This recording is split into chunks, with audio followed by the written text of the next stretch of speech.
Hello and welcome to Bookspot. I'm Earl Wajenberg.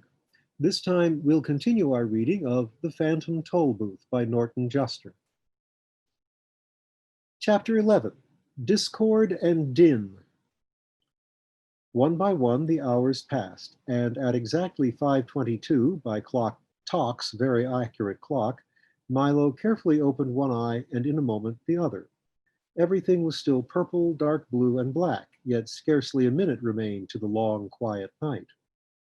He stretched lazily, rubbed his eyelids, scratched his head, and shivered once as a greeting to the early morning mist. "I must wake Chroma for the sunrise," he said softly. Then suddenly he wondered what it would be like to lead the orchestra and to color the whole world himself. The idea whirled through his thoughts until he quickly decided that since it couldn't be very difficult, and since they probably all knew what to do by themselves anyway, and since it did seem a shame to wake anyone so early, and since it might be his only chance to try, and since the musicians were already poised and ready, he would, but just for a little while. And so, as everyone slept peacefully on, Milo stood on tiptoes, raised his arms slowly in front of him, and made the slightest possible movement with the index finger of his right hand. It was now 5:23 a.m. As if understanding his signal perfectly, a single piccolo played a single note, and off in the east a solitary shaft of cool lemon light flickered across the sky. Milo smiled happily and then cautiously crooked his finger again. This time two more piccolos and a flute joined in, and three more rays of light danced lightly into view. Then with both hands he made a great circular sweep in the air and watched with delight as all the musicians began to play at once. The cellos made the hills glow red, and the leaves and grass were tipped with a soft pale green as the violins began their song. Only the bass fiddles rested in the entire orchestra and washed the forest in color. Milo was overjoyed because they were all playing for him and just the way they should. "Won't Chroma be surprised," he thought, signaling the musicians to stop. "I'll wake him now." But instead of stopping, they continued to play even louder than before, until each color became more brilliant than he thought possible. Milo shielded his eyes with one hand and waved the other desperately, but the colors continued to grow brighter and brighter and brighter until an even more curious thing began to happen. As Milo frantically conducted, the sky changed slowly from blue to tan and then to a rich magenta red. Flurries of light green snow began to fall, and the leaves on the trees and bushes turned a vivid orange. All the flowers suddenly appeared black, the gray rocks became a lovely soft chartreuse, and even peacefully sleeping Talk managed to change from brown to a magnificent ultramarine. Nothing was the color it should have been, and yet the more he tried to straighten things out, the worse they became. "I wish I hadn't started," he thought unhappily, as a pale blue blackbird flew by. "There doesn't seem to be any way to stop them." He tried very hard to do everything just the way Chroma had done, but nothing worked. The musicians played on, faster and faster, and the purple sun raced quickly across the sky. In less than a minute it had set once more in the west, and then, without any pause, risen again in the east. The sky was now quite yellow, and the grass a charming shade of lavender. 7 times the sun rose and almost as quickly disappeared as the colors kept changing. In just a few minutes, a whole week had gone by. At last, the exhausted Milo, afraid to call for help and on the verge of tears, dropped his hands to his sides. The orchestra stopped. The colors disappeared. And once again it was night. The time was 5:27 a.m. "Wake up, everybody! Time for the sunrise!" he shouted with relief and quickly jumped from the music stand. "What a marvelous rest," said Chroma, striding to the podium. "I feel as though I'd slept for a week. My, I see we're a little late this morning. I'll have to cut my lunch hour short by 4 minutes." He tapped for attention, and this time the dawn proceeded perfectly. "You did a fine job," he said, patting Milo on the head. "Someday I'll let you conduct the orchestra yourself." Talk wagged his tail proudly, but Milo didn't say a word, and to this day, no one knows of the lost week but the few people who happened to be awake at 5:23 on that very strange morning. We'd better be getting along, said Tock, whose alarm had begun to ring again, for there's still a long way to go. Chroma nodded a fond goodbye as they all started back through the forest, and in honor of the visit, he made all the wildflowers bloom in a breathtaking display. I'm sorry you can't stay any longer, said Alex sadly. There's so much more to see in the Forest of Sight, but I suppose there's a lot to see everywhere if only you keep your eyes open. They walked for a while, all silent in their thoughts, until they reached the car, and Alec drew a fine telescope from his shirt and handed it to Milo. Carry this with you on your journey, he said softly, for there is much worth noticing that often escapes the eye. Through it, you can see everything from the tender moss on the sidewalk crack to the glow of the farthest star. And most important of all, you can see things as they really are, not just as they seem to be. It's my gift to you. Milo placed the telescope carefully in the glove compartment and reached up to shake Alec by the hand. Then he stepped on the starter and, with his head full of strange new thoughts, drove out the far end of the forest. The easy rolling countryside now stretched before them in a series of dips and rises that leaped up one side of each crest and slid gently down the other in a way that made stomachs laugh and faces frown. As they topped the brow of the highest hill, a deep valley appeared ahead. The road, finally making up its mind, plummeted down, as if anxious to renew acquaintance with a sparkling blue stream that flowed below. When they reached the floor of the valley, the wind grew stronger as it funneled through the rocks, and directly ahead a bright-colored speck grew larger and larger. It looks like a wagon, cried Milo excitedly. It is a wagon, a carnival wagon, seconded Tock, and that's exactly what it was, parked at the side of the road, painted bright red and looking quite deserted. On its side, in enormous white letters bordered in black, was the inscription, Cacophonous A Discord, and below, in slightly smaller black letters bordered in white, was Doctor of Dissonance. Perhaps if someone's at home, he might tell us how far we have to go, said Milo, parking next to the wagon. He tiptoed timidly up the 3 wooden steps to the door, tapped lightly, and leaped back in fright. For the moment he knocked, there was a terrible crash from inside the wagon that sounded as if a whole set of dishes had been dropped from the ceiling onto a hard stone floor. At the same time, the door flew open, and from the dark interior, a hoarse voice inquired, Have you ever heard a whole set of dishes dropped from the ceiling onto a hard stone floor? Milo, who had tumbled back off the steps, sat up quickly, while Tock and the humbug rushed from the car to see what had happened. Well, have you? Insisted the voice, which was so raspy that it made you want to clear your own throat. Not until just now, replied Milo, getting to his feet. Ha! I thought not, said the voice happily. Have you ever heard an ant wearing fur slippers walk across a thick wool carpet? And before they could answer, he went on in his strange croaking way. Well, don't just stand there in the cold. Come in, come in. It's lucky you happened by. None of you looks well. The faint glow of a ceiling lamp dimly illuminated the wagon as they cautiously stepped inside, Tock first, eager to defend against all dangers, Milo next, frightened but curious, and the humbug last, ready at any moment to run for his life. That's right, now let's have a look at you, he said. Very bad, a serious case. The dusty wagon was lined with shelves full of curious boxes and jars of the kind found in old apothecary shops. It looked as though it hadn't been swept out in years. Bits and pieces of equipment lay strewn all over the floor, and at the rear was a heavy wooden table covered with books, bottles, and bric-a-brac. Have you ever heard a blindfolded octopus unwrap a cellophane-covered bathtub? He inquired again, as the air was filled with a loud, crinkling, snapping noise. Sitting at the table, busily mixing and measuring, was the man who had invited them in. He was wearing a long white coat with a stethoscope around his neck and a small round mirror attached to his forehead, and the only really noticeable things about him were his tiny mustache and his enormous ears, each of which was as fully as large as his head. Are you a doctor? Asked Milo, trying to feel as well as possible.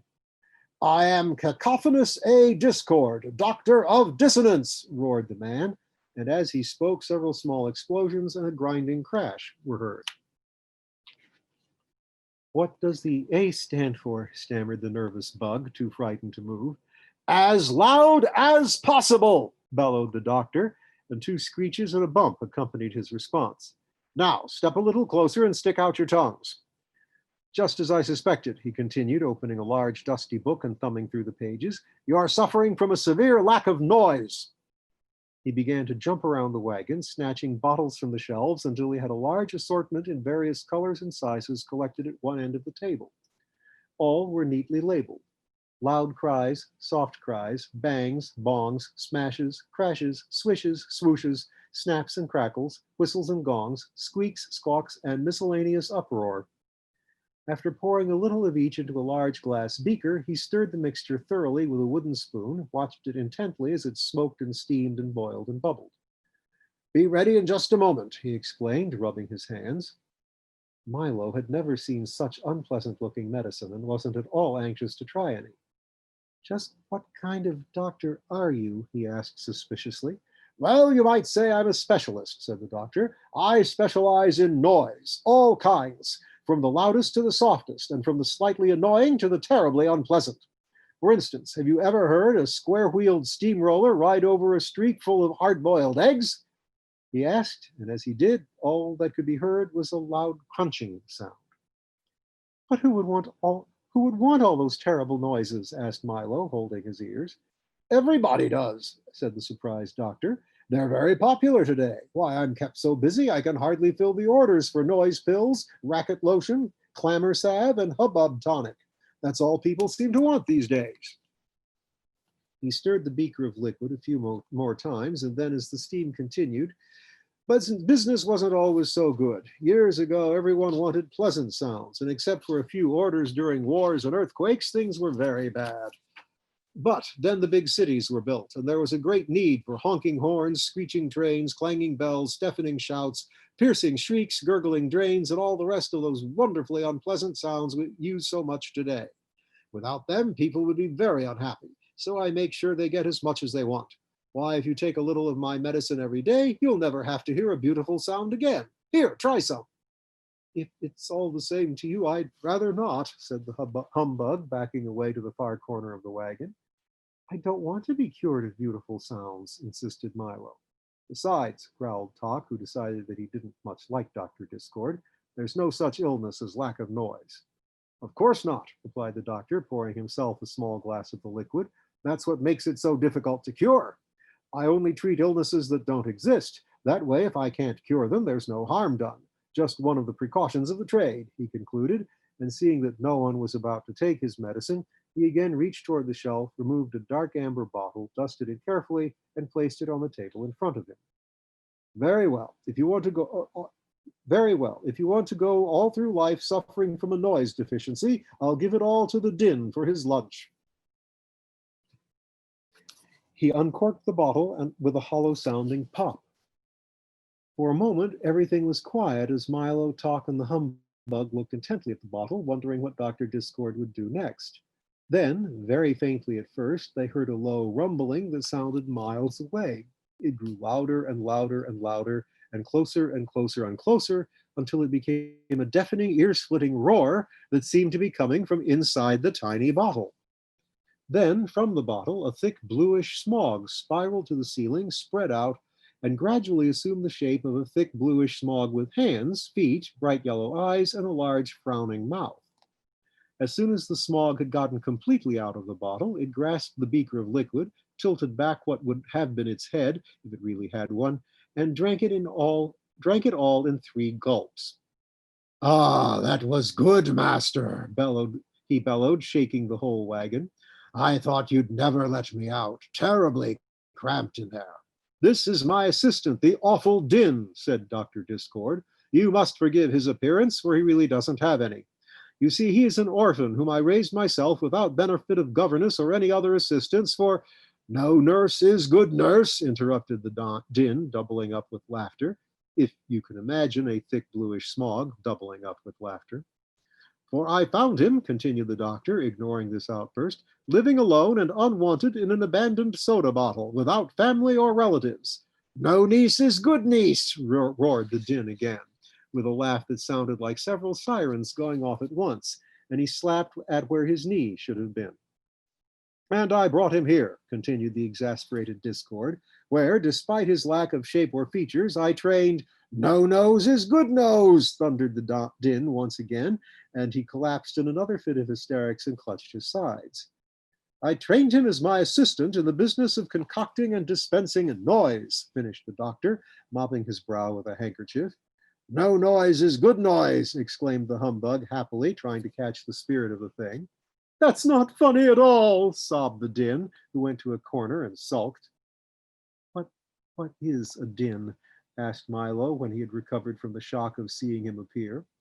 You mean you've never met the awful din before, said Dr. Discord in a surprised tone. Why, I thought everyone had. When you're playing in your room and making a great amount of noise, what do they say to you to make you stop? That awful din, admitted Milo. When the neighbors are playing their radio too loud at night, what do you wish they would turn down? The awful din, answered Talk. When the street on your block is being repaired and the pneumatic drills are working all day, what does everyone complain of? The dreadful row, volunteered the humbug brightly. The dreadful row, cried the anguished din, was my grandfather. He perished in the great silence epidemic of 1712. Milo felt so sorry for the unhappy din that he gave him his handkerchief, which was immediately covered in bluish, smoggy tears. Thank you, roared the din. That's very kind, but I certainly can't understand why you don't like noise, he said. Why, I heard an explosion last week that was so lovely, I cried for 2 days. The very thought of it upset him so much that he began to sob all over again in a way that sounded almost exactly like a handful of fingernails being scratched across a mile-long blackboard. He buried his head in the doctor's lap. He's very sensitive, isn't he? Asked Milo, trying to comfort the emotional din. It's true, agreed Dr. Discord, but he's right, you know, for noise is the most valuable thing in the world. King Azaz says words are, said Milo. Nonsense, the doctor roared. Why, when a baby wants food, how does he ask? He screams, answered the din, looking up happily. And when an automobile wants gas, it chokes, he shouted again, jumping for joy. When a river wants water, what does it do? It creaks, bellowed the din as he collapsed into a fit of uncontrollable laughter. And what happens when a new day begins? It breaks, he gasped joyfully from the floor, a look of utter bliss covering his face. You see how simple it is, the doctor said to Milo, who didn't see it all. And then turning to the tear-stained, smiling din, he remarked, Isn't it time for you to go? Where to? Asked Milo. Perhaps we're going the same way. I think not, the din replied, picking up an armful of empty sacks from the table, for I'm going on my noise collection rounds. You see, once a day I travel throughout the kingdom and collect all the wonderfully horrible and beautifully unpleasant noises that have been made and pack them into my sacks and bring them back here for the doctor to make his medicines from. It's a good job he does, said Dr. Discord, pounding his fist on the table. So whenever the noise is, that's where you'll find me, said the din with an appreciative smile. And I must hurry along, for I understand that today there's to be a screech, several loud crashes, and a bit of pandemonium. And in which direction are you going? Asked the doctor, mixing another brew. To Digitopolis, replied Milo. How unfortunate, he said as the din shuffled toward the door. How very unfortunate, for then you must pass through the Valley of Sound. Is that bad? Asked the perpetually worried humbug. The din paused in the doorway with a look of extreme horror on his almost featureless face, and the doctor shuddered in a way that sounded very much like a fast-moving freight train being derailed into a mountain of custard. Well, you might ask, for you will soon find out well enough, was all he would say as he sadly bade them farewell, and the din galloped off on his rounds. Chapter 12, The Silent Valley. How agreeable and pleasant this valley is, thought Milo, as once again they bounced along the highway, with the humbug humming snatches of old songs to his own vast amusement, and Talk sniffing contentedly at the wind. I really can't see what Dr. Discord was so concerned about. There certainly couldn't be anything unpleasant along this road. And just as the thought crossed his mind, they passed through a heavy stone gateway, and everything was very different. At first, it was difficult to tell just what had changed. It all looked the same, and it all smelled the same, but for some reason, nothing sounded the same. I wonder what's happened, said Milo. At least that's what he tried to say, for although his lips moved, not a sound came out of his mouth. And suddenly he realized what it was, for talk was no longer ticking, and the humbug, although happily singing, was doing so in complete silence. The wind no longer rustled the leaves, the car no longer squeaked, and the insects no longer buzzed in the fields. Not the slightest thing could be heard, and it felt as if, in some mysterious way, a switch had been thrown, and all the sound in the world had been turned off at the same instant. The humbug, suddenly realizing what had happened, leaped to his feet in terror, and Talk worriedly checked to see if he was still keeping time. It was certainly a strange feeling to know that no matter how loudly or softly you chatted or rattled or bumped, it all came out the same way, as nothing. How dreadful, thought Milo as he slowed down the car. The three of them began to talk and shout at once with absolutely no result until, hardly noticing where they were going, they had driven into the midst of a large crowd of people marching along the road. Some of them were singing at the tops of their non-existent voices, and the others were carrying large signs which proclaimed, "Down with silence. All quiet is no diet. It's laudable to be audible. More sound for all." And one enormous banner stated simply, "Hear, hear." Except for these and the big brass cannon being pulled along behind, they all look very much like the residents of any other small valley to which you've never been. When the car had stopped, one of them held up a placard which said, "Welcome to the Valley of Sound." And the others cheered as loudly as possible, which was not very loud at all. "Have you come to help us?" asked another, stepping forward with his question. "Please," added a third. Milo tried desperately to say who he was and where he was going, but to no avail. As he did, four more placards announced, "Listen, that is, look carefully, and we will tell you of our terrible misfortune." And while two of them held up a large blackboard, a third, writing as fast as he could, explained why there was nothing but quiet in the Valley of Sound. "At a place in the valley not far from here," he began, "where the echoes used to gather and the winds came to rest, there is a great stone fortress, and in it lives the Sound Keeper who rules this land. When the old King of Wisdom drove the demons into the distant mountains, he appointed her guardian of all sounds and noises, past, present, and future. For years, she ruled as a wise and beloved monarch, each morning at sunrise releasing the day's new sounds to be borne by the winds throughout the kingdom, and each night at moonset gathering in the old sounds to be catalogued and filed in the vast storage vaults below." The writer paused for a moment to mop his brow, and then, since the blackboard was full, erased it completely and continued anew from the top. "She was generous to a fault and provided us with all the sound we could possibly use, for singing as we worked, for bubbling pots of stew, for the chop of an axe and the crash of a tree, for the creak of a hinge and the hoot of an owl, for the squish of a shoe in the mud and the friendly tapping of rain on the roof, and for the sweet music of pipes and the sharp snap of winter ice cracking on the ground." He paused again as a tear of longing rolled from his cheek to his lip with a salty sweet taste of an old memory. "And all these sounds, when once used, would be carefully placed in alphabetical order and neatly kept for future reference. Everyone lived in peace, and the valley flourished as the happy home of sound. But then things began to change. Slowly at first, and then in a rush, more people came to settle here and brought with them new ways and new sounds, some very beautiful and some less so. But everyone was so busy with the things that had to be done that they scarcely had time to listen at all. And as you know, a sound which is not heard disappears forever and is not to be found again.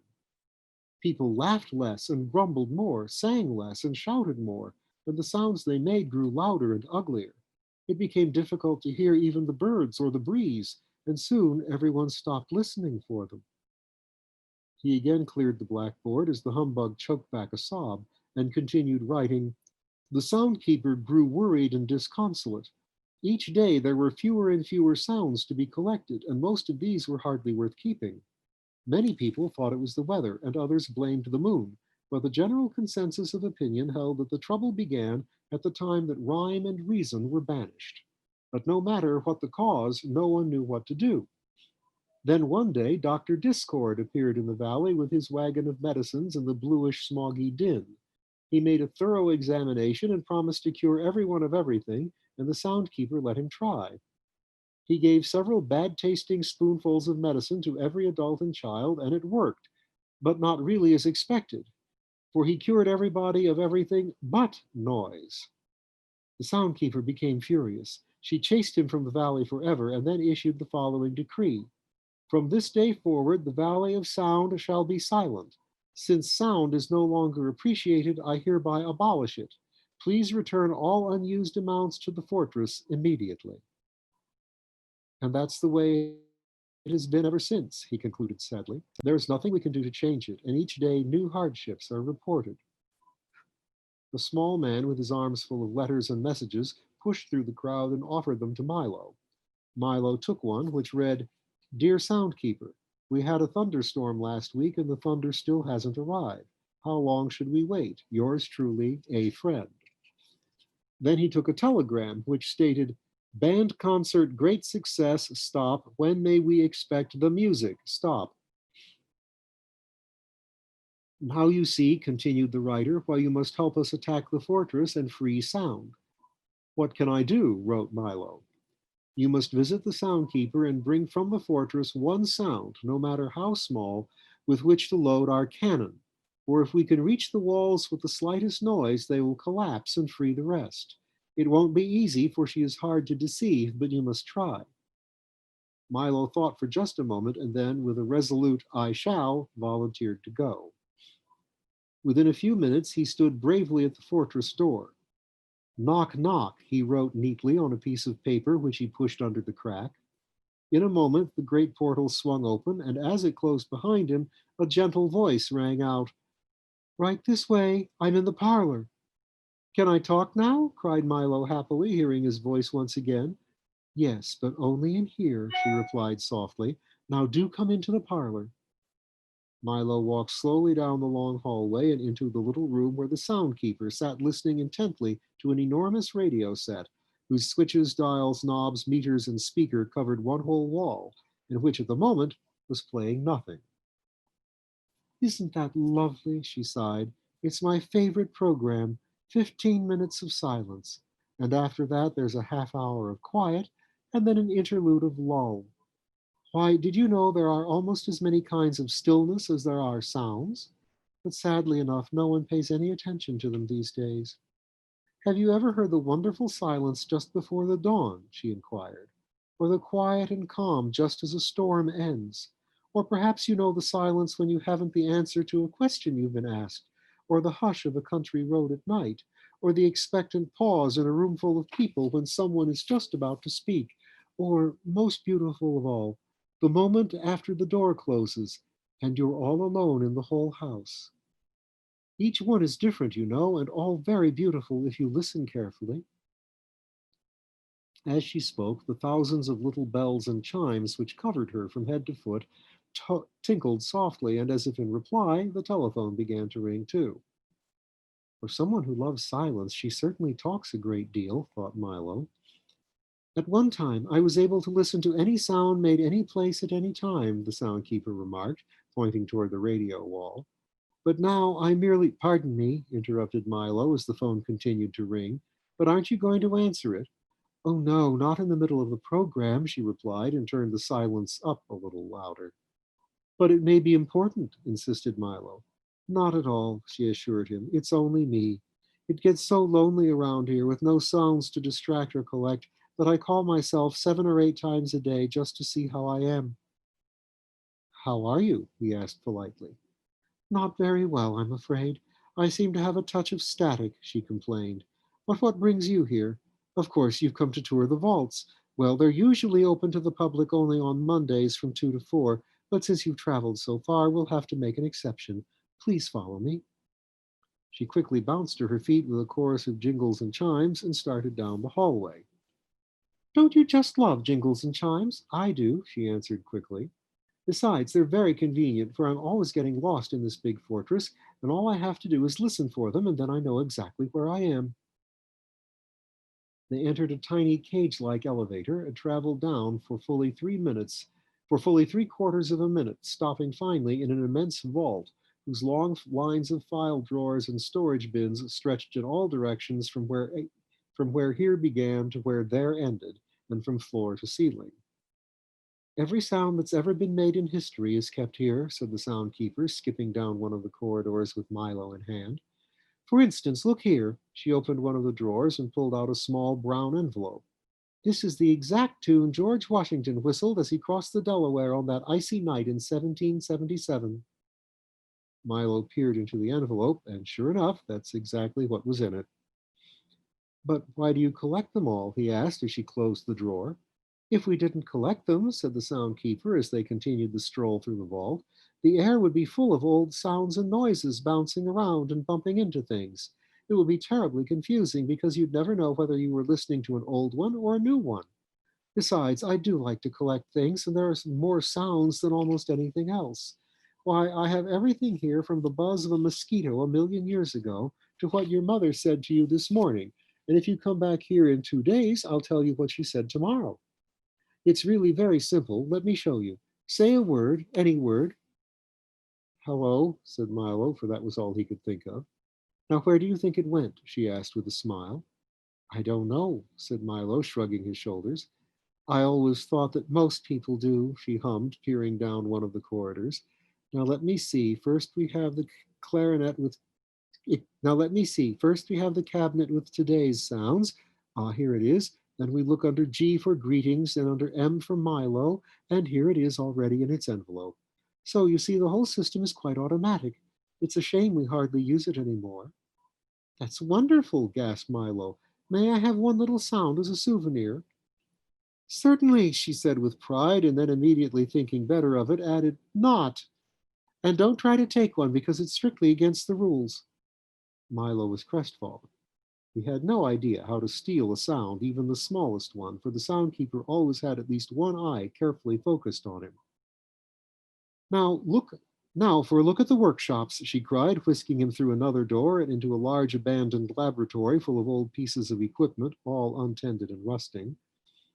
This is where we used to invent the sounds, she said wistfully. Do they have to be invented? Asked Milo, who seemed surprised at almost everything she told him. I thought they just were. No one realizes how much trouble we go through to make them, she complained. Why, at one time this shop was crowded and busy from morning to night. But how do you invent a sound? Milo inquired. Oh, it's very easy, she said.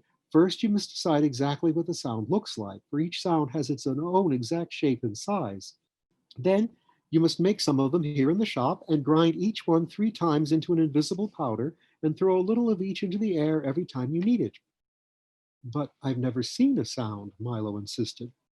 You never see them out there, she said, waving her arm in the general direction of everywhere, except every once in a while on a very cold morning when they freeze.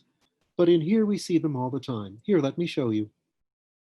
She picked up a padded stick and struck a nearby bass drum 6 times.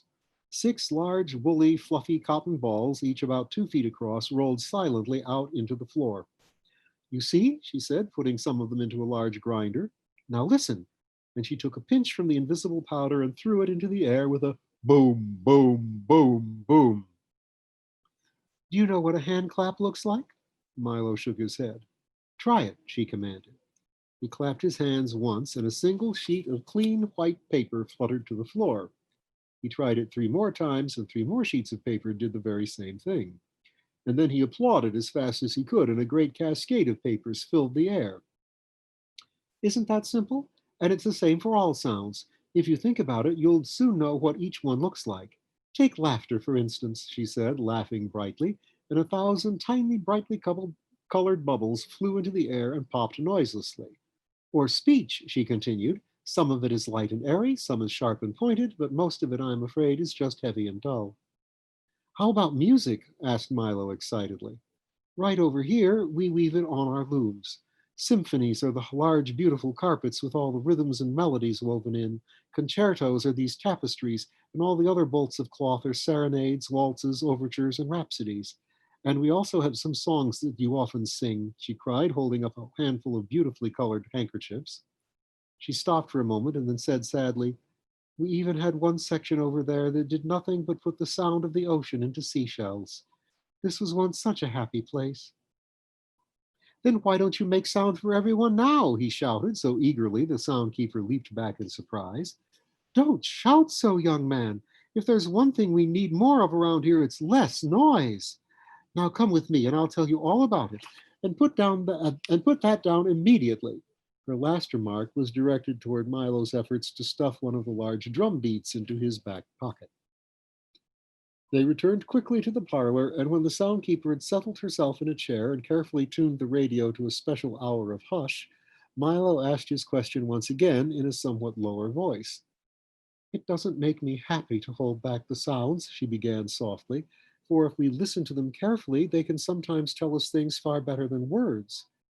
"But if that is so," asked Milo, and here he had no doubt that it was, "shouldn't you release them again?" "Never!" she cried. "They just use them to make horrible noises, which are ugly to see and worse to hear. I leave all that to Dr. Discord and that awful, awful din." "But some noises are good sounds, aren't they?" she insisted. "That may be true," she replied stubbornly, "but if they won't make the sounds that I like, they won't make any." "But," he started to say, and it got no further than that. For while he was about, for what he, excuse me, For while he was about to say that he didn't think that sounded quite fair, and he thought a thought to which the obstinate soundkeeper might not have taken kindly, he suddenly discovered the way he could carry his little sound from the fortress. In the instant between saying the word and before it sailed off into the air, he had clamped his lips shut, and the but was trapped in his mouth, all made but not spoken. "Well, I mustn't keep you all day," she said impatiently. "Now turn out your pockets so I can see that you didn't steal anything and you can be on your way." When he had satisfied the soundkeeper, he nodded his farewell, for it would have been most impractical to say thank you or good afternoon, and raced out the door. And we'll find out what Milo does with his unsaid word next time.